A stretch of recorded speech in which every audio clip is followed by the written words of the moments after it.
and I will make sure that you're marked as attended. All right, everyone. Well, with all of that in mind, we can go ahead and get started. I am so very excited to be able to introduce today Jillian McMillian and Shoshana Mosteller from My Dog Is My Home. So we will start with Shoshana, who as a storytelling facilitator and technical assistance specialist for My Dog Is My Home, holds a master's in social work and a postgraduate certificate in veterinary social work. Through her work in animal welfare, Shoshana passionately supports families in crisis, advocating for co-housing people with their animals. We're also joined today by Jillian McMillian, who is a certified cat behaviorist and a board member for My Dog Is My Home. Jillian inspires change through storytelling and advocacy of equitable solutions. She leverages her lived experience with homelessness, mental health challenges, and pet loss, and she works to keep families housed together with their pets during crises. We are so very excited to have these two incredible women with us here today. Welcome to both of you, and we're so excited to hear from you. Great. Well, hello, everyone. That was such a great intro that I don't need to do my own intro. So I'm going to start with, welcoming you to the presentation. Uh, we're here to keep families together, and hopefully by the end of this today, we have some good conversations. Okay. So My Dog Is My Home is a national organization dedicated to increasing access to shelter and housing for people experiencing homelessness with animals. The way My Dog Is My Home works towards our mission is by supporting existing homeless services organizations with expanding their programming to allow humans and their companion animals to remain together. We work on the technical assistance side of things, so we support organizations with the education and resource coordination they need to take the next steps in to include their animals and to include animals and their people together. My Dog Is My Home is firmly rooted in the understanding that our issue is a part of a larger discussion on ending homelessness overall. Yes, our name is My Dog Is My Home, but we do not only deal with dogs, and we are not an animal rescue group. In fact, our founding board was made up almost entirely of social workers and program managers in the homeless services field who were really disturbed by the dynamic of working for programs that claim to be following housing first, harm reduction principles, but if there was an animal involved, that seemed to be the arbitrary line drawn in the sand for helping those clients. So yes, we do have animal welfare experts that we work with, but we marry the two worlds. This is about helping the person obtain shelter and housing, which also helps that animals stay out of the shelter as a secondary benefit. We are big believers that not only does making accommodations for the animals make sense, that makes service settings lower barrier, but it is also a part of a trauma-informed care and a person-centered approach. In a situation where a person or a family is already lost and endured so much, we don't need to be asking them to also give up an important relationship to them that might be helping them cope. My Dog Is My Home is operates on the belief that animals are animals are family members, and no one should have to make the choice between shelter or housing their animals, especially when there's a blueprint for co-sheltering and co-housing people and their animals together. There are programs across the country that have been co-sheltering and co-housing people and pets together, some of them for a decade or more. And from these programs, we are seeing what practices are working well. So we're here today to talk about the human-animal bond and co-sheltering, but we really want to start by sharing a story. Storytelling is an important part of My Dog Is My Home's history. We began as a museum exhibit in Los Angeles that included art and storytelling, and have grown into a small but very committed nonprofit organization that we are today. My Dog Is My Home views storytelling as a vehicle for building community, transformation, advocacy, and healing. People with lived experience are central to our movement for change. They are not others. They are our brothers, sisters, neighbors, friends, parents, and ourselves. They are not to be prescribed solutions. We create partnerships and space for everyone to contribute to this discussion on ending and preventing homelessness for people and animals, which impacts us all. Our goal is systems change, an often extended process which requires the shifting of mental mindsets. Storytelling is an effective tool for engaging listeners personally in a way that other forms of information sharing cannot. We, at My Dog is My Home, believe that we should listen to experts when creating programs and policy. By experts, I'm referring to people with lived experience of being unhoused with companion animals.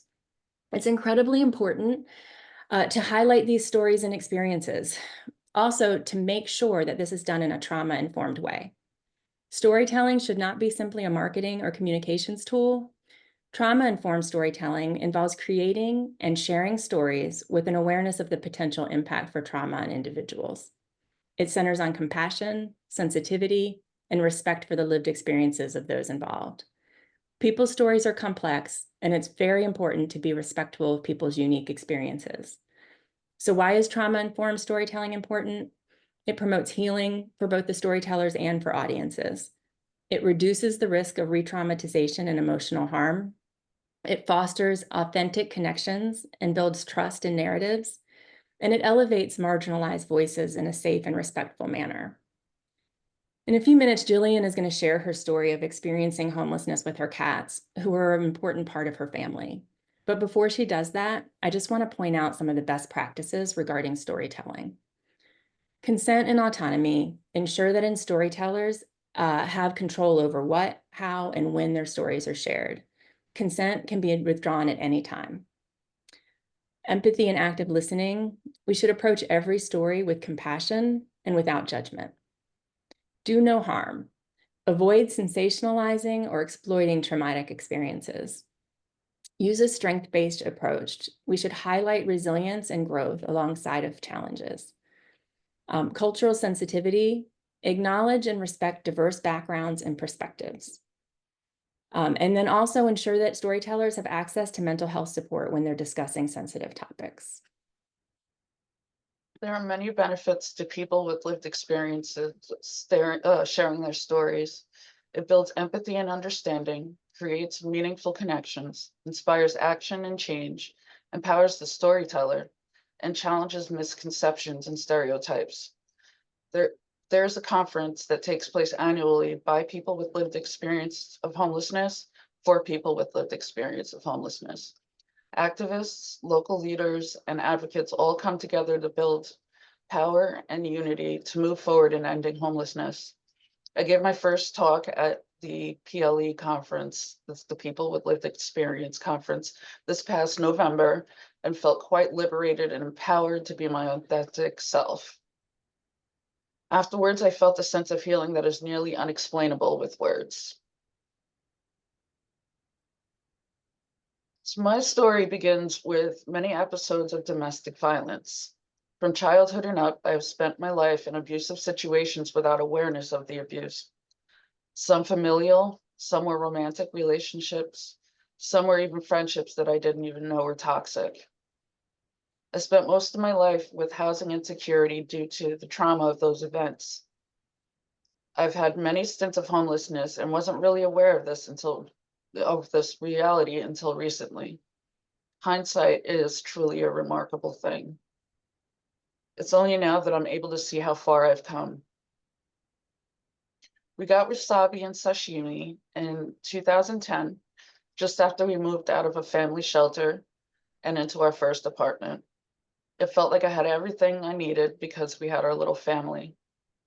In 2012, my daughter Saya and I and the girls upgraded from a one-bedroom studio to a two-bedroom apartment where we lived in an amazing neighborhood above what we eventually deemed our extended family.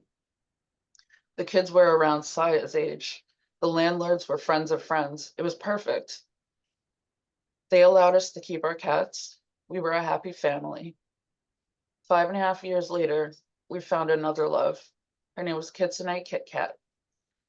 Kit was a sweet and timid little girl, a long and lanky tuxedo. She was Saya's world. She kept Saya. She slept with Saya and woke up with her. Wherever Saya went, there was Kit. By the end of 2017, the love in the house had turned into a sea of negativity. The landlords were having relationship issues, and one turned his anger on me one night, insisting I was taking sides. That night, he told me to be out by the end of the month, along with many expletives and many hurtful comments that stuck with me and debilitated me for years after. The weekend of the move, it was a race against time. We had to be out before the sheriff arrived. Through it all, I worked diligently to find a foster for our girls. That Saturday, I found someone on Facebook who could take care of them temporarily. I trusted her as she had too been in my situation. Packing up the girls was a nightmare. They weren't used to their carriers, and I was a mess with what was going on. The whole ordeal was traumatic for me and for Sai. So much so that I don't remember much of that day or which thing happened on what day. What I do remember is me trying to keep a stone face for Saya's sake while we dropped the girls off at the foster's home. The girls were terrified and confused, as was I, but I couldn't let Saya know it. I promised them I would be back. About a week later, while in shelter, I approached the case manager with a letter from my psychiatrist stating I need to have my cats. They said they'd look into it. Shortly after, they said no. My doctor had given me letters a few times throughout the course of my stay. They had an excuse for everyone. Well, things got sticky with the foster. I had learned from one of her housemates that one of my cats died. Sashimi. I wonder if she died of a broken heart or if it was something else. Wasabi and Kit Kat were taken away by the SPCA, and I had to prove ownership with them in order to find out where they were taken. The SPCA officer I dealt with was very hard to reach. It took about a month and a half to get a response about the proof that I had sent.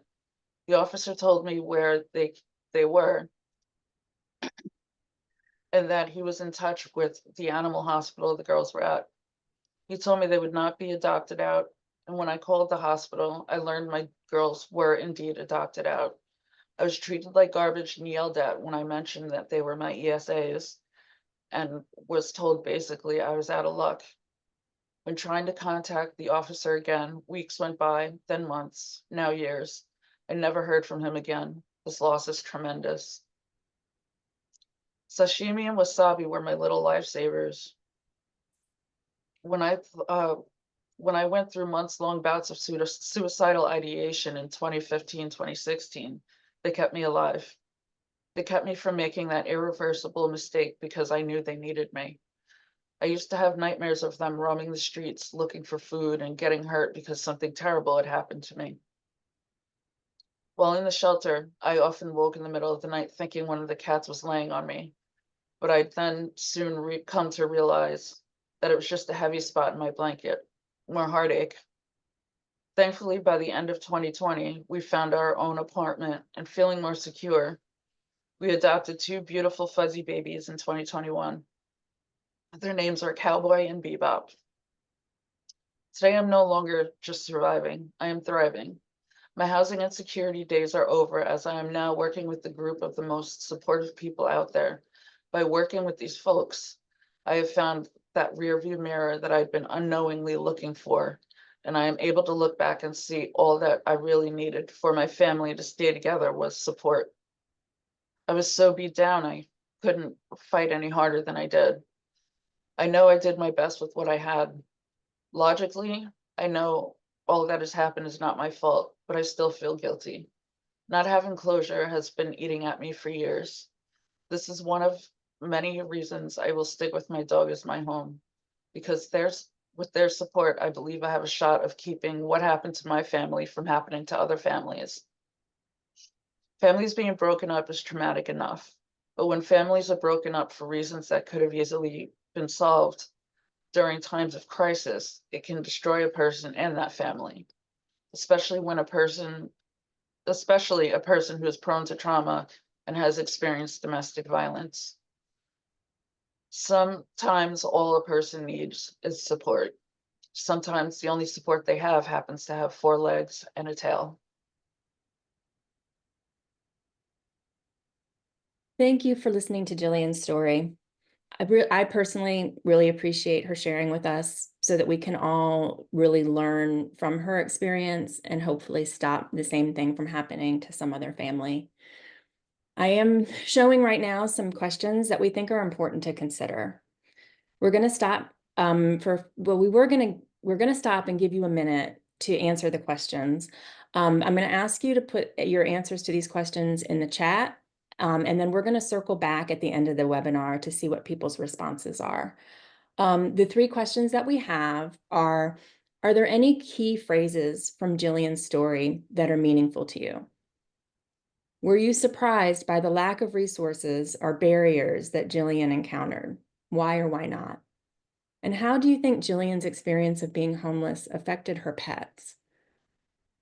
I'm going to discuss really briefly some of the things that I found meaningful.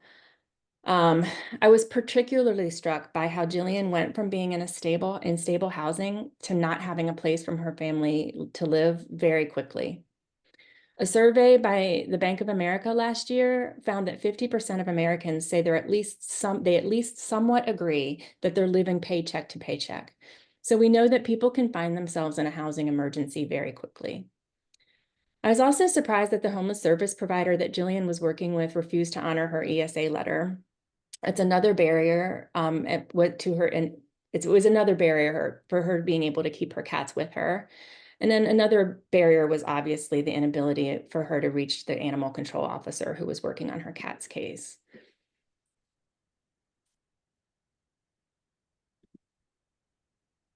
I think it's important to start this conversation with a short discussion of the human-animal bond, so we can move forward with a shared understanding of the important and reciprocal relationship between people and their companion animals. The human-animal bond is defined by the American Medical Veterinary Association as a mutual beneficial and dynamic relationship between people and animals that is influenced by behaviors considered essential to the health and well-being of both. I want to stress that this definition uses the word essential to describe the relationship between people and companion animals. The AMVA is saying that this relationship is necessary and indispensable to both people and animals. 97% of pet owners in the United States say that their pet is part of their family. 51% of pet owners in the United States not only consider their pets to be a part of their family, but say that they are as much of a part of their family as a human member. These numbers are even higher for people with lower family incomes. Animals improve our physical and mental health. Spending time with or even seeing animals can reduce our blood pressure and increase serotonin and dopamine levels, which help us to feel calm and relaxed. Dopamine and serotonin are neurotransmitters that contribute to happiness and feelings of well-being. Spending time with animals can also reduce cortisol levels. Cortisol is often referred to as the stress hormone because it releases in response to physical and emotional stress. Animal companions are good for relationships with other people and for communities. People love to talk about their pets, show pictures of their pets, then talk about their pets some more. If you want to start a conversation with someone who has a pet, a simple tell me about Fido can turn into a 20-minute conversation. People with dogs are typically out in their communities more and speaking more with their neighbors and developing more meaningful relationships with the people who live in their communities. In addition, animals can improve self-esteem and confidence. The low frequency vibrations of a cat's purr can reduce stress, anxiety, and blood pressure in humans. Studies have shown that petting a cat contributes to the feelings of comfort and overall well-being. It may also help fight infections, reduce swelling and pain, and promote muscle growth and repair. Animal companionship can benefit human health even if the animal is not your pet. Petting other people's dogs, even briefly, can boost your health. Cortisol drops in people after about 5 to 20 minutes of spent interacting with a dog. We just spent some time talking about how animals can improve the health of people, but it's equally important to consider the damage that's caused by separating people from their animals. Studies show that many people experience the loss of a pet similarly to a human loss. It's important to note that in the case of people experiencing homelessness, pet loss is often not caused by the death of an animal, but rather by forced separation. While there has not been a lot of research about grief due to pet loss during homelessness, there was an article that came out last year that had some really good information about the effects of forced separation of people and their companion animals. The article I just mentioned, called A Scoping Review of Forced Separation Between People and Their Companion Animals, includes a literature review of journal articles relating to forced separation during natural disasters, domestic violence, and homelessness. It points out that the psychological distress felt by people who are forced to separate from their pets, as well as the risk people take to stay with their animals, including not evacuating during natural disasters or staying in abusive relationships. We also do have some information that we'd like to share about pet attachment during homelessness. What we do know is that homelessness is a deeply traumatic experience. Individuals living without stable housing face constant threats to their physical safety, exposure to violence, and intense social stigmatization. The daily struggle to secure housing and basic necessities creates overwhelming stress itself. In the midst of this, pets often serve as a vital source of comfort and stability. People with social stressors in their lives have more intense grief reactions.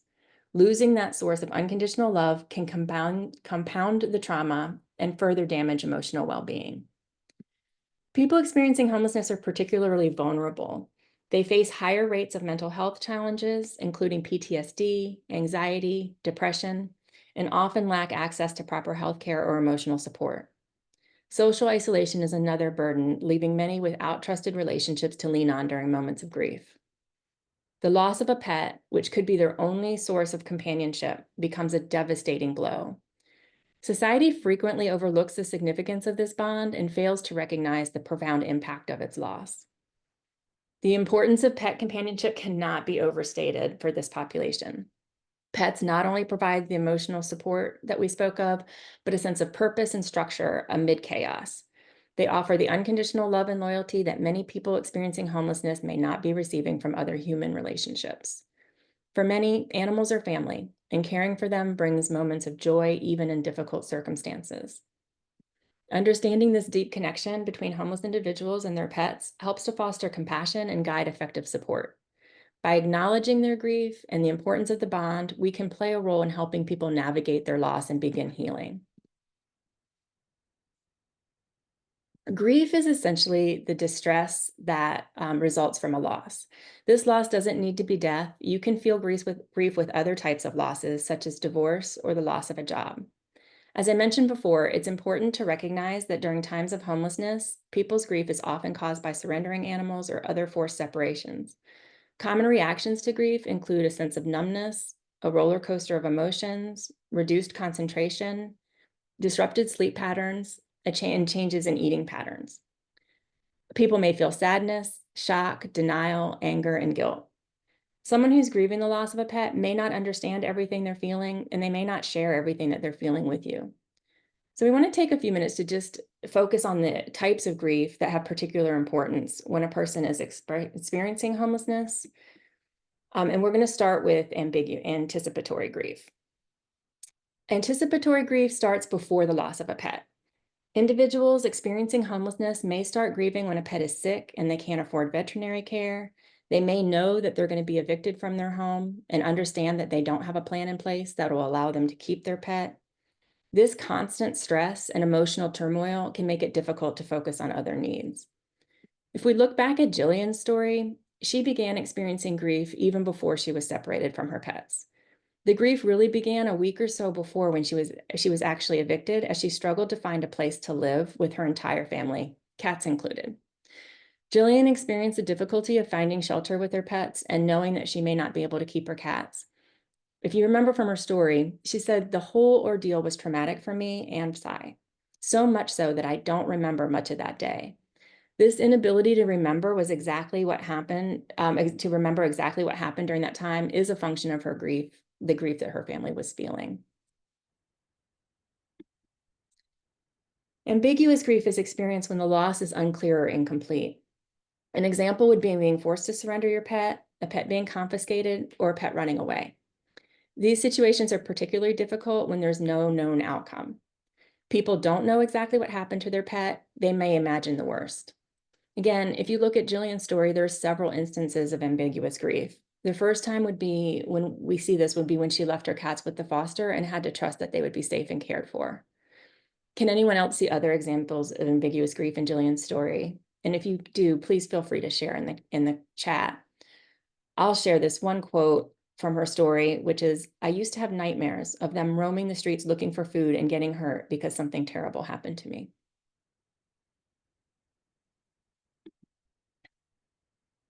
Disenfranchised grief is grief that is not acknowledged or supported by our society. Many people may believe that people experiencing homelessness should not have pets, or that the loss of the pet is not important compared to that person's other struggles.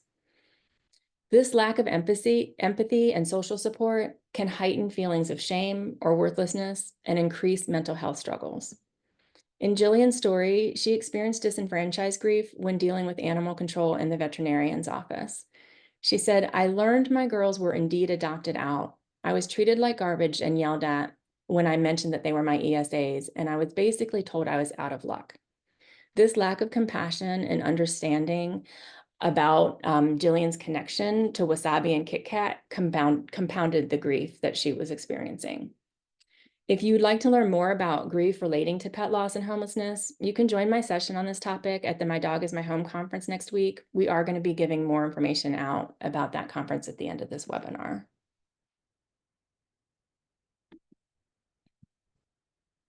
So we've just discussed grief and trauma caused by forcibly separating people from pets. But we also know that many people will not access services if they cannot bring their companion animals. In a study of 66 people with pets who were experiencing homelessness, 93% of men and 96% of women stated housing would not be acceptable if pets were not allowed. A majority had been refused housing because they had pets. Domestic violence is one of the leading causes of homelessness, and as many as 89% of survivors say abusers threaten to hurt or kill their pets to leverage or prevent them from leaving or to force them to return. A 2020 report issued by Urban Resource Institute and the National Domestic Violence Hotline found that among 2,500 individuals who called the hotline for help, 50% of survivors would not consider shelter for themselves if they could not take their pets. At the time of this report, less than 10% of domestic violence shelters provided accommodations for survivors' pets. A solution to forcible separation of people from their companion animals or people not being able to access housing with their pets is actually pretty simple. My Dog is My Home supports and advocates for the co-sheltering and co-housing of people with their pets. By co-sheltering and co-housing, we simply mean the practice of providing temporary shelter or permanent housing to people with their animals together in the same facility. Co-sheltering and co-housing homeless individuals with their pets provides significant emotional and psychological benefits, reducing grief and trauma for both people and their companion animals. Traditional shelters that do not accommodate for pets force individuals to choose between having a safe place to sleep and staying with their beloved animal, a decision, as we just discussed, that can be deeply traumatic. Many choose to remain unsheltered rather than be separated from their pets. And co-sheltering and co-housing removes this painful dilemma and helps preserve the vital human-animal bond. In co-housing environments, individuals receive the support they need without sacrificing the companionship of their animals, which improves their overall well-being and willingness to engage with services designed to help them transition out of homelessness. Additionally, pets that remain with their owners are spared the distress of being placed in a shelter where they may experience anxiety, depression, or even euthanasia if they're not adopted. A recent study showed that animals that are surrendered to animal shelters by people experiencing homelessness have higher rates of euthanasia. Beyond the emotional benefits, co-sheltering also fosters a more ethical, inclusive, and humane approach to homelessness services. By acknowledging the deep bond between people and their pets, these programs can create a sense of dignity and respect for those seeking shelter. They also provide opportunities for individuals to access pet-related resources such as veterinary care, food, and supplies, ensuring the well-being of both the person and their animal. Ultimately, co-housing solutions that accommodate pets recognize that healing and recovery are most effective when people are supported holistically, alongside those who mean the most to them, including their animal companions.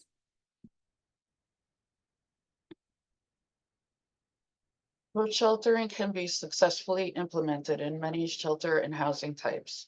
Co-located kennels, private rooms, and congregate settings. We're going to briefly discuss some different models of co-sheltering. The first model we'll discuss today is called co-located co-sheltering.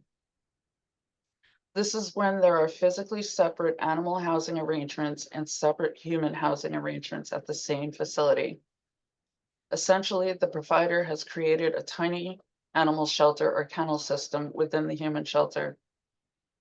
An example of this is the Petco Place Kennel in LA that is associated with PATH, a homeless service provider. This kennel created a separate place for animals to be sheltered, still on the grounds of the human shelter facility that was away from the congregate sleeping and living areas for humans. A congregate shelter model is one where individuals and families are housed in a large common area with limited privacy. Since this picture was taken, PATH has moved to a cohabitation model that will be discussed soon. On the right of the Petco Place kennel photo, you will see a picture of a cat in a kennel that is being socialized by a volunteer at a day shelter in Cincinnati, Ohio, run by an organization called Found House. If you took a tour of Found House's animal kennels, you would think you were touring a tiny animal shelter. It is essentially rows of caging for animals with separate rooms for dogs, cats, and for pocket pets. Found House also utilizes foster homes for their program. Many animal shelters have safety net or crisis boarding programs where they temporarily board animals or place animals in foster homes when their guardians are in crisis. These programs are not co-located, but often allow visitations. They are very helpful for emergencies, but are typically more expensive than co-sheltering. In addition, programs are often limited to the number of animals they can accept and may have time limits that are shorter than what the animal guardian needs. We cannot stress enough that these programs are important and needed, but separating pets from their owners is more stressful for both the animals and their owners than co-sheltering, where families can remain together. The second model of co-sheltering that we'll review is cohabitating with private rooms. This is when animals are kept with their humans in the same living and sleeping spaces that are meant for people. There are some temporary housing solutions situations that simply make it easier to co-shelter people and pets together without having a separate kennel location. On this slide, the large photo you see on the left is a domestic violence shelter in New York City run by the Urban Resource Institute. They've been co-sheltering people and pets together for over 10 years. In an apartment style setting, or even a hotel room style setting where there's privacy with a door that shuts, having a kennel on site becomes sort of irrelevant. The reasons for having a separate area for animals, such as nuisance concerns, inconveniencing other guests, fear of dog bites, other animal behavior issues, allergies, these are for the most part resolved if the animal is confined to a private area with their humans. In this case, the bigger question is really why not let the client have their animal? You can extend that logic to other spaces that are private, but not quite individual, apartments or hotel rooms. These two photos on the right of the slide are good examples of emergency housing that still has significant shared space. However, there's some privacy created through the use of cubicle, 3 walls, 3/4 length doors. Animals in these spaces are contained through the use of baby gates, as you see in the photo of the New Horizons. That's a youth shelter in Seattle, or even makeshift curtains, as you can see with PATH in the lower right-hand side.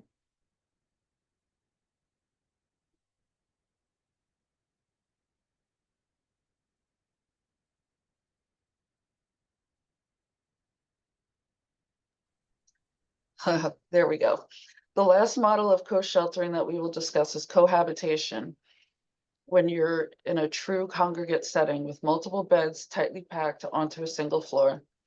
In this case, it becomes even more critical to have a protocol to assess your guests and the animals of guests. This is not a screening protocol for keeping animals or people out, but to understand how to place people into appropriate parts of the facility. It also becomes more critical than ever to clearly explain animal handling expectations to guests with animals, support a culture of appropriate animal interactions between all guests and staff, and have the right supplies on hand. These are things you want to have in place anyway, no matter what kind of shelter you adopt. But again, especially critical if you are operating a congregate setting. Animal handling in a tight space that is shared or in close proximity to many other people should be understood by both staff and clients with animals. To keep people and animals safe, animal guardians should always maintain control of their pets, and other people should not touch animals without the explicit consent of the animal and the owner. To help you think through some of the other expectations, I provided a list of examples here on this slide. However, I encourage you all to remain low barrier in your approach. In an attempt to be overly cautious, we have seen programs go a little overboard with their co-sheltering rules. Over time, however, they typically realize that some of their rules are extraneous and they may end up revising their policies to remove some of the rules. Things that are important to consider include animal health, the cleanliness of a facility, what to do in case of animal abuse, neglect, or abandonment, managing animal behaviors, managing fears and allergies, and making clear where animals can be within the shelter. Having relationships in place with veterinarians, animal shelters, and trainers can make co-sheltering much easier, and we recommend building those relationships as you begin co-sheltering. I will also say that while organizations often have concerns about bites, allergies, barking, other nuisance behaviors, the feedback that we get from organizations that are currently co-sheltering is that they have fewer issues than they anticipated. With the right policies in place, most concerns can be prepared for and easily addressed. There are some supplies that we typically recommend having on hand if your organization is considering co-sheltering or co-housing. These include crates, harnesses, and 6-foot flat leashes, enrichment toys, and basket muzzles. If a shelter has private rooms, we recommend pets live here signs so that no one walks into a room and catches a pet off guard or accidentally lets an animal out of its room. You can also get a dog and cat body language posters. You can get dog and cat body language posters for free from Cattle Dog Publishing and place them around your facility. It is important for your animal guardians and other residents to be able to recognize signs of stress and anxiety in animals. My Dog is My Home offers many resources to help organizations that would like to start co-sheltering or co-housing. We provide technical assistance and training for homeless service providers. In addition, we have an annual conference that is taking place next week. This is a 3-day virtual conference that is a great opportunity to learn from experts in the co-sheltering space and connect with other individuals and organizations that are on the co-sheltering journey.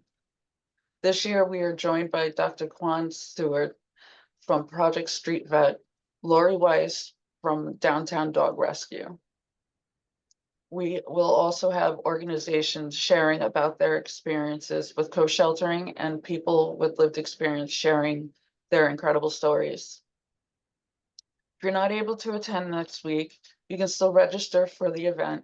Sessions will be recorded and available for viewing after the conference.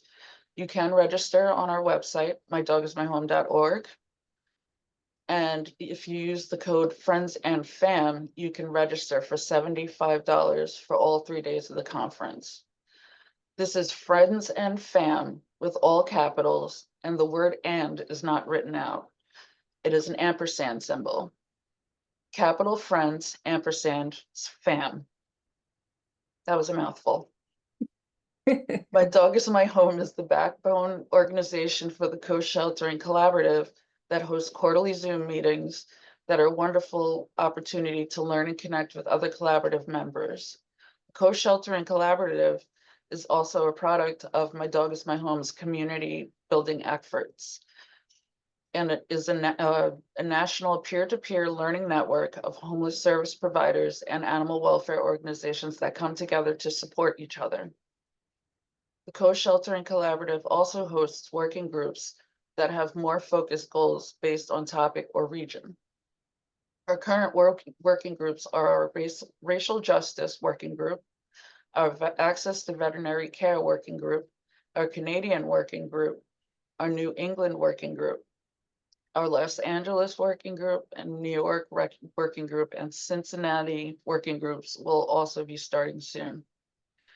We also encourage people with lived experience of being unhoused with their pets to reach out if you would like to be a part of the working groups or a storytelling program. You can find out more about the collaborative and register for the quarterly meetings and working groups on our website as well. As a person with lived experience of being unhoused with my pets, I would like to encourage everyone in this call to work closely with people with lived experience as you build your programs and share stories to support your programs. People with lived experience have a unique eye in navigating topics of housing, programs, and more. We would like to thank you for attending this webinar and hope that you will engage with My Dog is My Home in the future. Please reach out to us if you want to find out how you can help move the needle with co-sheltering in your community. We would also love to answer any questions that you have about this webinar or My Dog is My Home's work. Thank you. Thank you so much, Jillian and Shoshana. That was just a wonderful, wonderful presentation. I definitely want to reopen the floor for anyone that has questions. As a reminder, you're welcome to enter your question in the chat, and I am happy to read it aloud for you. Or if you'd like to unmute your microphone, you are very welcome to ask your question aloud as well. I'm going to wait just a moment to see if anyone has questions. And if we don't get any now, I would like to read some of the comments that we received earlier in the chat. But before I do that, I'll just wait a moment to see if anyone has a question they'd like to ask now.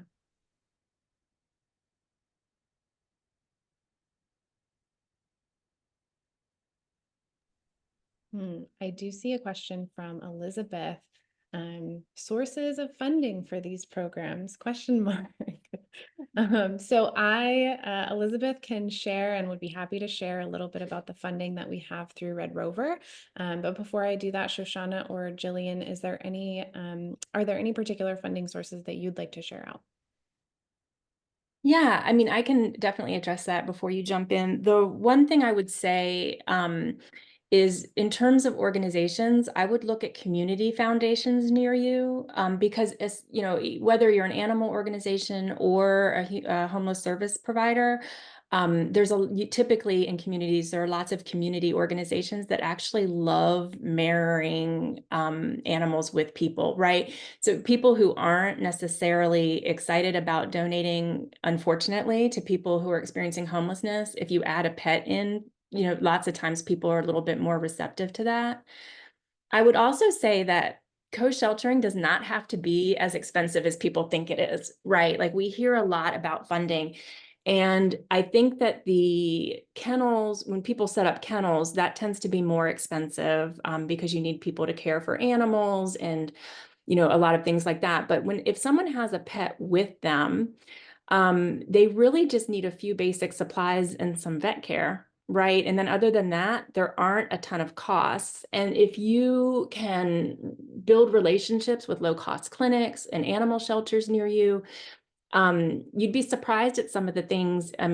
Pets for the Homeless will send crates out for free to homeless shelters that are co-sheltering.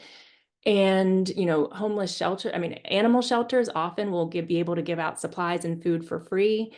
So I think if you just build the right relationships with organizations around you, I really can't stress enough that animal welfare needs to work hand in hand with homeless services in this case. And I think what you'll find is that it isn't as expensive as what people think it'll be. You know, I'm not a presenter, but I see something that Katie Campbell wrote, and think of pet housing programs as fundraising tools and not fundraising drains. And that's so unbelievably true. I'm with Noah's Animal House in Las Vegas and Reno, and that, you know, and what you said, Shoshana, about adding the puppies and the kittens as part of your branding and part of who you are, because people are numb to human suffering, but they are not immune to pet suffering, and it makes a huge. You can tap into the hearts of somebody who just happens to have $1 million they want to give you. So it's really those are two really good points I just wanted to reiterate. So No, thanks for sharing that, Maggie. I appreciate it. Thank you so much, Maggie, and thank you, Shoshana. Agree with everything that was said. And if you need any more incentive, or maybe the program that your organization is interested in starting is a little bit more complex, say you do feel like you need to or want to construct a kennel space at your shelter. That can be more expensive. We do have Red Rover grant funding available. I would highly encourage you to check out our Red Rover Safe Housing Grant. That grant opens 3 times a year for domestic violence shelters. The grant deadlines are March 1st, June 1st, and September 1st. And for a limited time, that grant is also going to be available for homeless shelters. As many of you who work in homeless services, I'm sure are very familiar with, it can be very challenging to get funding for homeless services programming, especially now, but we're very excited to be able to offer the same grant up to $60,000 in funding for homeless shelters for one more cycle. So it will be open for our June deadline. We hope, we have our fingers crossed, that we will be able to open that grant again in the future for homeless shelters. But right now, what we can guarantee is that we will have some funding for that June 1st deadline. So please consider applying. More questions coming through in the chat from Patty. Can you tell us a little bit more about the co-sheltering conference, topics that might be discussed, the process? Shoshana and Jillian? Yeah, for sure. I would love to talk more about it, and then Jillian can jump in with anything I'm going to be forgetting.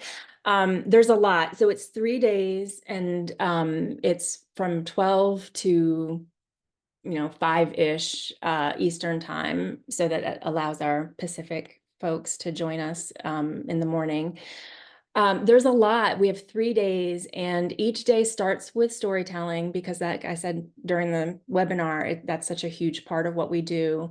And then we go into, and I'm like looking at the speakers program as we talk to make sure I don't forget stuff. We do have a fireside chat with Lori Weiss, who's the founder of Downtown Dog Rescue, as Jillian had mentioned. And recently there was just a book that came out that she was the subject of. So we're going to be discussing that. Then we're having a co-housing 101 on the first day. That's going to be like the types of co-housing that we discussed during this webinar. We're going to have people who actually work in shelters that do co-sheltering of those types have a panel discussion, and then we're going to have breakout rooms for people who have specific questions about a type. Like, let's say if you're working in a congregate shelter, then you can go to the one for congregate shelters. If you're working in private rooms, you can pick the one that's more appropriate for you. And then we're going to have the grief session that I mentioned as well, that I'm going to be doing. We're having some discussion on climate change. We're having some a session on fair housing and assistance, which I think that was a question that came up in the chat as well. And that's a question that we get a lot. I don't know if anyone here has heard about the movie Beyond the Bridge, but we are on Tuesday night doing a showing of Beyond the Bridge, which is not available to be watched. It doesn't have wide release yet, but it's about solutions to housing, using a housing first model. And then we're going to have a panel discussing it in relation to pets. So I'm really excited about that.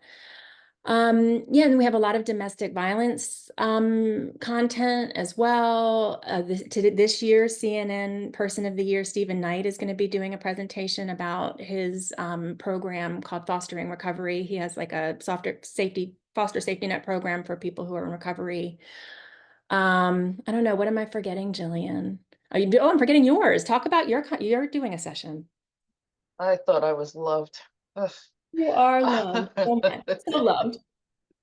Well, my session is, it's going to be a workshop for people with lived experience of homelessness with pets who would like to learn how to do some storytelling and to do it in a trauma-informed way, in a safe way that's safe for them and non-triggering for others and non-triggering for them, basically that whole thing, and how to be able to use your story and advocate for yourself as well as for whatever issues you are looking to solve. So that's my spiel. Yeah, there's going to be and I think this is really timely too. There's going to be a session about the workforce crisis right now because we do, know in animal welfare and in homeless services, there's issues with staffing. And so there's going to be a session on that. There's just going to be a lot of good stuff and it's going to be recorded. So if you can't make it, that's fine. You'll have access to the recordings afterwards. Thanks, guys. Question from Isaac. Have you had any experiences working with frontier or rural shelter programs? And maybe any unique challenges that come with those rural programs? I think the biggest challenge with rural programs is going to be having access to the support that you need in terms of veterinary care. I would guess that would be the biggest challenge. We are working right now with a shelter that's in a pretty rural area. And they've been really lucky to be able to find some groomers and vet care assistance that's fairly close to them. I think also transportation is a big issue when you're in a rural area. I don't have any great ideas for transportation with pets because it's honestly pretty tricky. Their dogs aren't going to be allowed on buses and things like that. I think we're still trying to crack the transportation issue. But I think having an awareness of how transportation is going to affect your clients with their pets is really important. Thanks, Shoshana. Question from Rachel. Many programs I work with want to incorporate on-site pet sheltering, but they're extremely anxious about potential traumatic experiences that staff may have had regarding pets. What tools do you have to help staff feel safe and prepared to accommodate clients and pets? Wow, I love that question. I love that question so much because that's something that we hear very often is that staff are feeling anxious. So I would say a couple of things.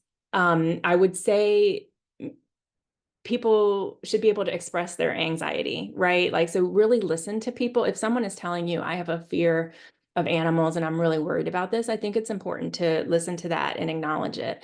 I don't think that means that you don't include pets. There's a lot of things in life we might be scared about that we still have to work with and deal with. But I have heard from some shelters that are just like, oh, well, we have other staff members who are fine working with the pets, so we just make it work. We just have that staff member work with the pets and the other ones have limited contact. And I think that's true even when we were discussing congregate settings. There might be someone who's staying in that setting who's anxious about being near a dog. Okay, well, maybe you can strategically move them to other areas. I think it's kind of the same. But I will also say My Dog Is My Home has started recently providing trainings for staff members that are what we've found is that the homeless service providers, they know the homeless services, but they don't have a lot of the pet information. And so we have been doing trainings with staff members that cover a lot of the animal side of things so that they can feel more confident. And so I think, we should always listen to people when they're telling us how they feel. But I think in general, animal welfare organizations and homeless service organizations are super resourceful, right? And we have fires that we're putting out every day. And I think that this is just another thing that we can choose to be resourceful about. And especially when we hear from people that that the problems aren't really what they expected, that people are expecting a lot more problems than what they actually see when things get started. Danielle, do you mind if I just hop onto that as well? Shoshana, I love what you just said. Like I come from the human services world and we tend to catastrophize. There's your pun for the day. What's going to happen. And one of the things that we always suggest in our Don't Forget the Pets workshops is really giving staff room for the no, and then work with them towards that yes. So give them that opportunity to tell you all the reasons why you can't, or it's really hard, and then work with them. They're going to come up with challenges you never thought about. They'll also come up with solutions that you might never have thought about. And in that process, you're going to help give them ownership over it. Doesn't mean that those folks who are really afraid of animals or have been traumatized by animals are going to become pet lovers. By no means. That may not happen, but they're going to feel ownership and know that they've had a voice in what your programming looks like. So just wanted to add that. Thanks, Katie. And thanks so much, Rachel. That was a great question. One last plug I will add that is somewhat related to this. One big fear that we've come across with service providers around pets is that they may just not be pet owners themselves. They may not be familiar with pets or animal body language and safety around pets. So I'm excited to share that we have an upcoming guest presentation with Dr. Annie Valeska from Purina. She is a pet behaviorist, and she is going to be joining us on May 8th, I believe. Yes, May 8th, for a guest presentation all about animal behavior, animal body language, and how to interact safely in an environment that has pets. So definitely consider joining us for that. Another great question we have from Carolyn. What are the pet health requirements before letting them into the shelter? How do you control for parasites, infectious diseases? Are immunizations required? So I dropped a link just briefly in the chat to an article that we have on our website called What is Basic Vet Care? That just kind of talks about some of the primary needs that pets might have for vet care in your programs, but we would certainly love to hear from Shoshana and Jillian because there's no hard and fast rule. No, that's exactly right. There's not a hard and fast rule for sure. We do recommend giving people time, right? A lot of people who are experiencing homelessness may not have their animals up to date, or even if they do have their animals up to date, they might not be able to get their hands on that paperwork. And so, give people some time. We usually recommend 7 to 10 days. And if your organization can have a relationship again with a vet that can point them in the right direction, that's also really helpful. Obviously, you would want to look at what's required in your municipality. So most places that people live, dogs and cats are required to have rabies, rabies vaccination, but that's going to be determined by your municipality, and if there's anything else required. There are some basic, and the core vaccines that are required have actually changed this year as well, where now there's some vaccines that are being not required, but that are being suggested that have not been in the past. So I would work with, a lot of that depends on your region too. So I would really work with vets in your region to determine what things are necessary for that region.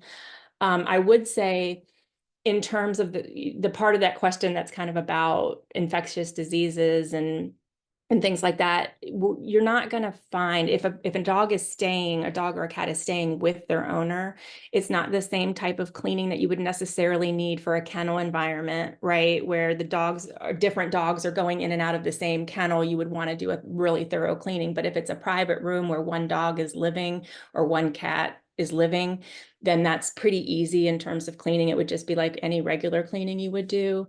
And then if it's, a congregate setting, still, it doesn't require massive, right? Like that animal is with that dog. And so there should be policies in place. Policies is better than rules. There should be policies in place regarding cleaning up after your animal and things like that. We do recommend using rescue or other types of cleaners that are appropriate for pets, but it doesn't have to be a huge thing because it's not the same. Different animals aren't going in and out of the same kennel, so you don't really have to worry. Animals, we recommend, as we said in the webinar, people shouldn't be touching other people's animals, animals shouldn't be animals shouldn't be interacting with other animals that are not part of their family. And, so there's not that huge a risk of really disease and spreading illness. Awesome. Thanks so much, Shoshana. A long but great question from Jillian with a G in Dallas, Texas. And this touches on the question of ESA letters that Jillian, our presenter, brought up as part of her story. So she says, we are a rescue organization that assists pet owners with temporary placement in the Dallas, Texas area. I currently have an owner who escaped a DV situation, and we have had her dog in our care for 5 months. She is finally in a great house through another organization where she has 2 roommates and a large yard. I helped her obtain an ESA letter, but we are running into issues with the housing provider not being very responsive and being resistant because one of the roommates claims to have allergies. Do you have any advice on navigating issues with landlord hesitation of accepting an ESA letter? Oh, so I can answer that. But what I will say is it's also tricky. I'm not a lawyer, so I'm just going to speak to my knowledge. ESA letters, there's really only a very few reasons why someone wouldn't be able to accept it, right? So if it's like a private landlord who has less than 4 units, I think it is, or something like that. But in general, it's not really an option to not accept it. That being said, I've heard so many stories of people not accepting the ESA letters. And so I really recommend there is, and I don't have it like, of course, like right with me, but there is a way that you can file a complaint online. I think it takes quite a while for that to work its way through the system. So it's not ideal. If you can find someone to advocate for you, I think that would be great. In terms of if there's a lawyer near you, I know in LA, they have Hard LA that does a lot of advocacy for people and teaches them how to advocate for themselves. But it is important to know the law. The law is if you have an emotional support letter, that's, has to be, some places, I don't know. I personally, like if someone's experiencing a crisis, it bothers me that they would even need an ESA letter. I just feel like people should just be able to keep their pets and that ESA letter shouldn't even be an issue. But I think if you can help someone to support you who can maybe advocate with you. There have been times when I was working with people who were having trouble getting their ESA letters accepted. And sometimes I would make phone calls on their behalf and things like that. So maybe find someone who can advocate with you. I put a link in the chat for the Pet Inclusive Housing Initiative, which is part of the Michelson Found Fam. They're amazing, and that's their whole mission. So and we've worked with them quite a bit through a TTA grant we do, and I have no doubt that they would do whatever they can to help you. Thanks so much, Maggie, and thanks, Shoshana. Another question, another tricky issue that we hear a lot. So a great question, Elizabeth. What about insurance? Have you run into issues with insurance? And once again, I dropped a link to a blog article on the Don't Forget the Pets website called The Ins and Outs of Pet Inclusive Insurance. But by no means is that a cure to all of the insurance ills that we hear a lot of people face. Shoshana, I'd love to hear from you and Jillian to see if you have any thoughts on insurance or what you've experienced. Yeah, I mean, I think I was going to actually refer to your blog. So I think that, but what I will say, what I will say is that we work with shelters who are able to get insurance without too much of a problem. I think have the conversation, if it's needed, then have the conversation with your insurance provider. But there are insurance providers who do provide insurance for this type of thing because we work with organizations that have insurance. So I know it's an issue for sure. I think liability issues are the biggest reasons why people are concerned with co-sheltering in general. But I think there definitely are insurance companies that will allow co-sheltering. So you might just have to look around a little bit. Absolutely. Yeah, it's certainly an issue that we have heard lots of shelters come up against. However, we've also heard from folks on the complete opposite end of the spectrum who approached their insurance company and they were able to get a policy that included having pets on site. Their, insurance rates didn't even go up. It really is a spectrum of experiences that shelters are reporting having, just based on their location and the company that they contract with. One last piece that I will recommend, in addition to just being open to looking around for policies that actually meet your needs, is to really lean on your insurance broker. That really is their job, is to do that legwork for you to find an insurance provider and an insurance policy that's going to meet the needs of your organization. And just remember that there are all types of organizations and businesses that have insurance that includes pets. Everything from pet-friendly hotels to dog grooming offices to veterinary clinics, of course. All of these places have insurance that covers pets. And so the policies are out there. It might just take some time to find them. And yeah, make your insurance broker do that. That's what they're there for. I know we're quite over time, everyone, but we still have a lot of wonderful questions in the chat. We might not be able to get to all of them, but I would still like to go through a couple more, provided Shoshan and Jillian, you guys have a little bit of time left. Yeah. Okay, awesome. Let's see, a question from Suzanne about allergies. We would love to house our animal family members in our shelter, but have staff who are extremely allergic to cats specifically. Do you have any suggestions? We're a smaller shelter and only have one staff member overnight, who is the one with the extreme allergies. She would be the one handling middle of the night intakes, so that would be a concern for her. That is interesting. I would say, I mean, in terms of a cat, I'm kind of curious. So, in terms of a cat, I would say if they stay in their carrier while the intake is happening, I'm wondering where the cat stays once the person has gone through intake. Like, is the cat staying with that individual owner?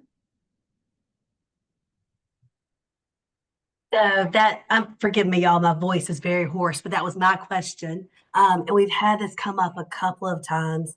We're a domestic violence agency, and even having the cat on the property, like inside the house at a different area, my poor staff member was so swollen and like broken out in hives and on Benadryl just to get through her shift because she didn't want to turn the family away. And she, didn't obviously the cat is a family member and, made it work, but we're just not sure again how to approach that. And she has the most extreme allergies, but we do have other staff members who it seems to be cats in particular that cause it all to flare for them. So we're just at a loss of what to do because again, even not being in the same office space, but down the hall, it still was triggering.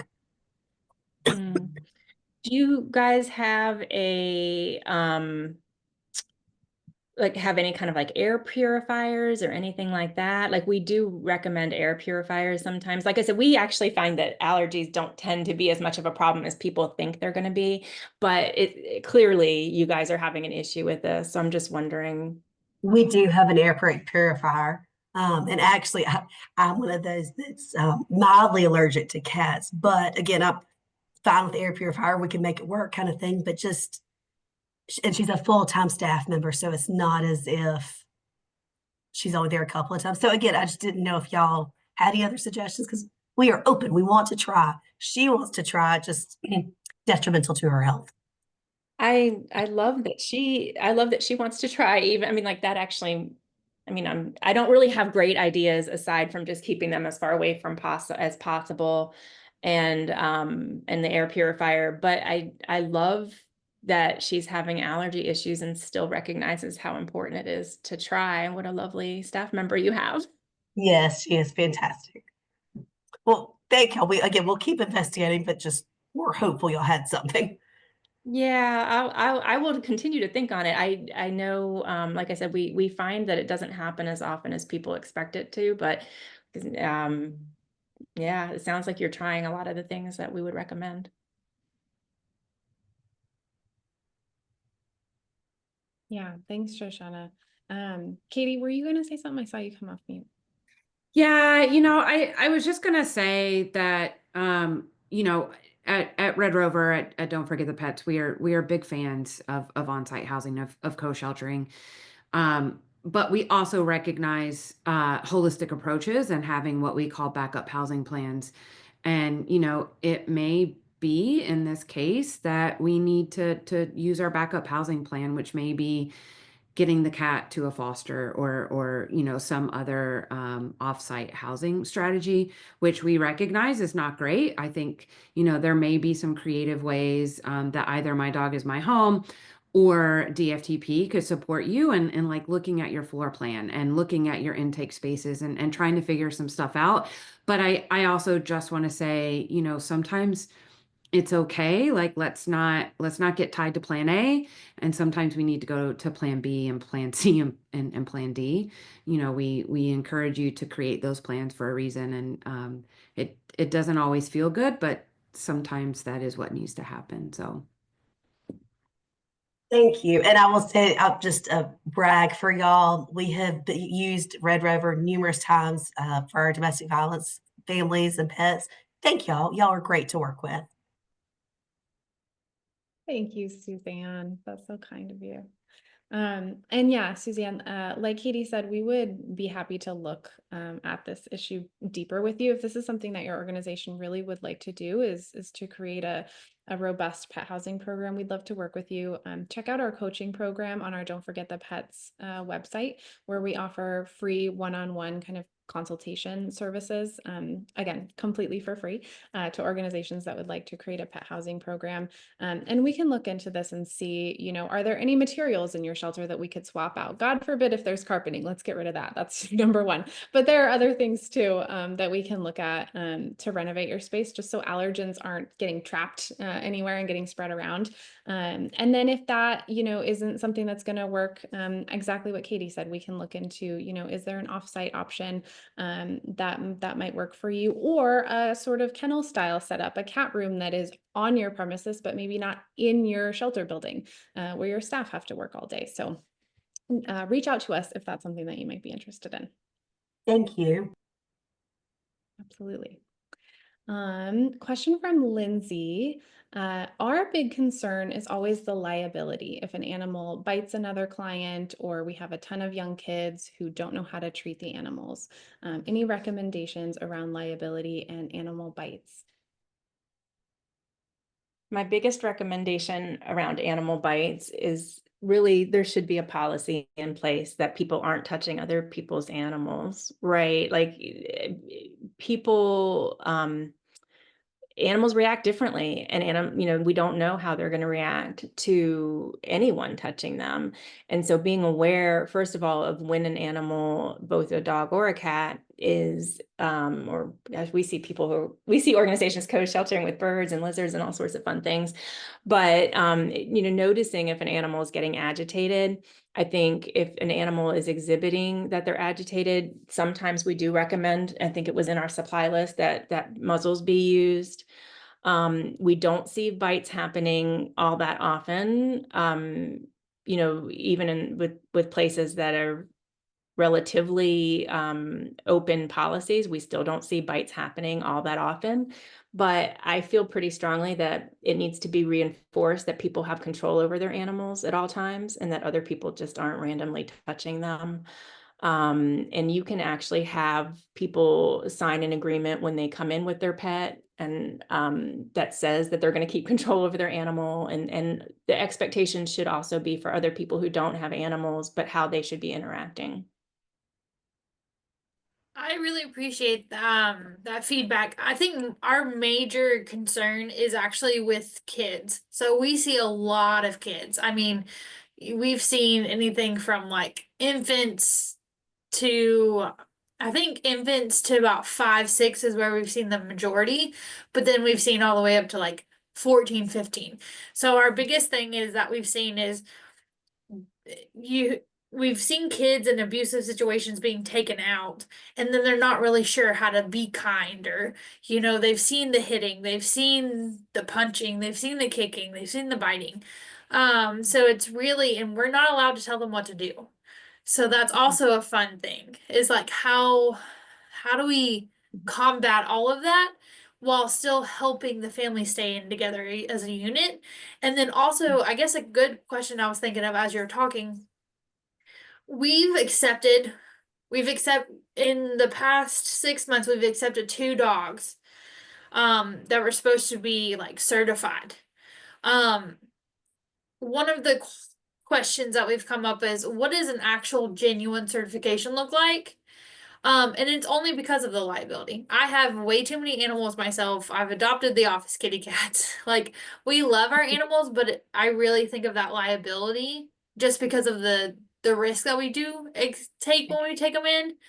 Um, like, how do you determine if they've had the right care or training? And I mean, we want to do this, but I think we have a long way to go before we're ready. Yeah.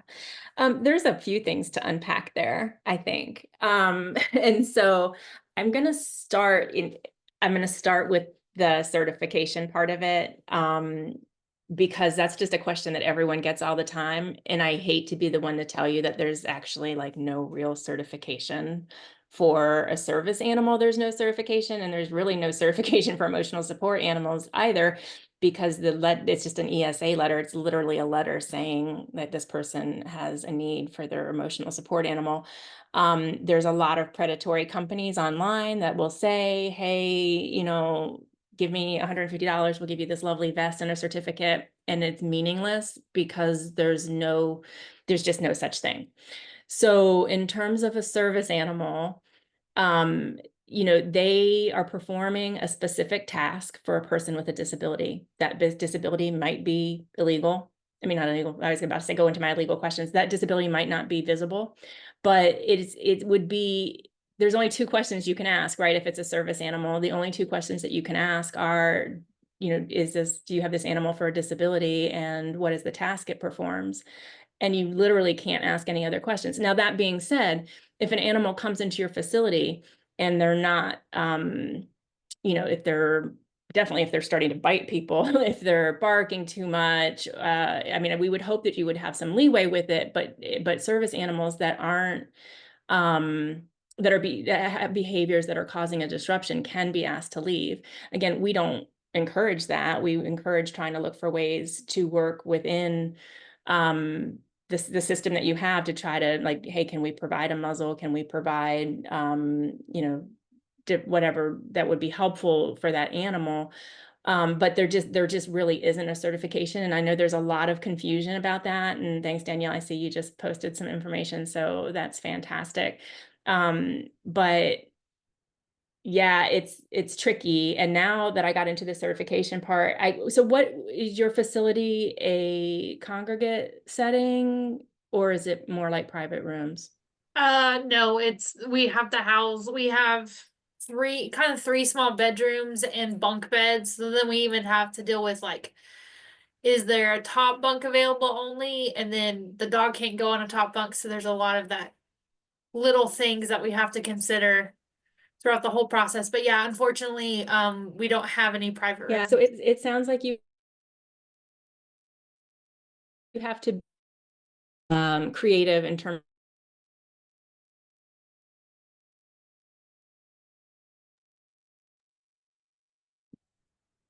Shoshana, I'm so sorry. It sounds like your internet connection is being a little fussy. Katie, is To that on keep. your end as well? Oh, was I frozen? Now There you're we back. go. It was either you or me.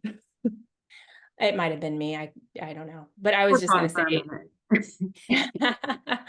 I was just going to say, I think with 3 rooms, it's going to be tricky, but the more that you can do to strategically place people where the kids are, further from the dogs, that would probably be better.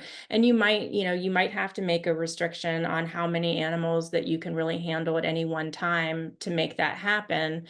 But if so, it kind of goes back to what we were talking about before with, like, can you have other backup options, available for times that it's not working? I would say, you can try it, and then if it's not working, then make a change. You know, instead of anticipating that there's going to be a problem, because I think having backup plans is always good, but you might find out that you don't necessarily need it.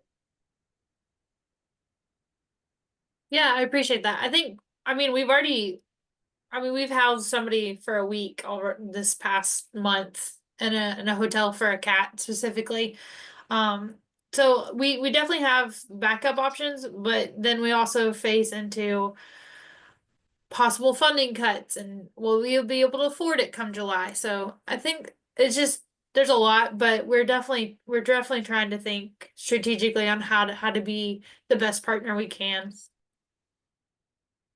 Yeah, I appreciate that. I really do. And I think when you're dealing, like I said, with kids, you definitely need to be aware of what potential problems they are. I would love if you were able to join the conference and ask that question of some of the shelter, the places that are already co-sheltering. I think that would be a great opportunity to see if they've had, you know, maybe have other suggestions regarding keeping kids separate. But I think, you know, you might not be able to take every dog. Maybe it's like, you know, looking at whether how many kids are in the room at that particular time and what that dog's temperament's like, and kind of making decisions. But then having backup plans. Yeah, I was just gonna, Lindsay, I'm not at all suggesting that this is what you are presenting with this, but I do just want to make sure that folks know ESAs are basically an emotional support animal is basically a companion animal or pet, in that there is no special training that an ESA animal has to go through. And you know, we often get faced with this question as well, and so I will also just say, you know, if I'm somebody experiencing domestic violence or homelessness, and you tell me that the only way I can bring my pet with me is by saying that it's a service animal or an ESA, I'm hands down going to say that. And so not at all, Lindsay, that that's where you are coming from, but just, you know, making sure that by only saying we're taking service animals or ESAs, we're really kind of creating that opportunity for folks to use what tools they have to come into shelter with their animals. So yeah, there's nothing special about an ESA except for the person. Thanks, Katie. That's a helpful reminder. And yes, for anyone that has been confused or has confusion around this question of what is a service animal, what's an ESA, what's a therapy animal, it can be very confusing. So I did drop a link to our blog article, Decoding Assistance Animal Language, which you can find on our website, don'tforgetthepets.org, as well as a helpful one sheet that you can print out, keep at your reception area, so that folks that are having to make those decisions or determinations in real time have something that they can reference, because it is confusing. Well, thank you so much, everyone. We are coming up on half an hour past the hour. So at this point, I think we have to let Shoshana go. I know we have more questions in the chat, but please feel free to reach out to us anytime via email, and we can make sure that those questions are answered. I would be happy to meet with anyone, chat with anyone who has additional questions, and I suspect that Shoshana would be happy to chat with you as well. So just once again, thank you so very much to Shoshana and Jillian for their time today and their expertise and their storytelling. We are so grateful to have had you today. Thank you. It was wonderful to be here. I loved it. Thank you. And yeah, definitely reach out. Definitely reach out. I put my email in the chat. I'm happy to hear from people. Wonderful. Thank you so much, Shoshana, and thank you to everyone who joined us today. Have a wonderful rest of your week. Bye-bye.